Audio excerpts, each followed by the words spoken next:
屏东恒春海峡酸雨大最近这几天，因为极端气候和海洋的效应，嘛出现过白解白化的状况哦。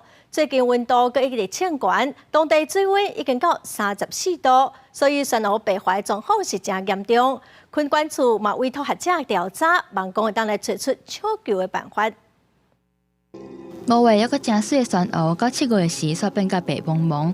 屏东恒春半岛的酸雨大，因为高温使大面积白化。看到安尼画面，连唱水教练嘛感觉真唔甘。那个画面真的是太冲击了，就是我们每天要去上课或者是去海边带小朋友去玩，看到的景象就在一夕之间，就是全部都白掉了。极端气候造成热浪气温是一年比一年搁较高。最近恒春海峡的水温上悬甚至有到34度，致使当地酸雨出现2020年以来上严重的白化。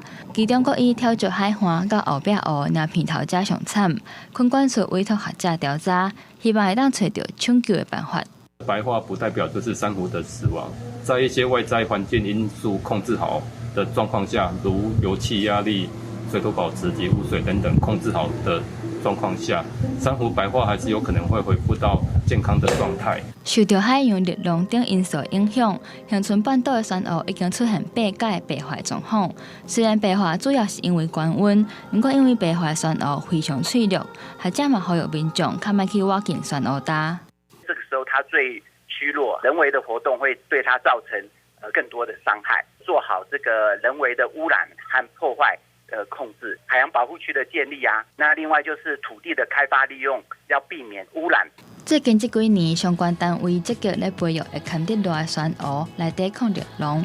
虽然极端气候有改变，学者甲唱水业者嘛是呼吁民众唔通去黑白破坏甲污染海洋，才会当保存这美丽景色。记者屏东报道。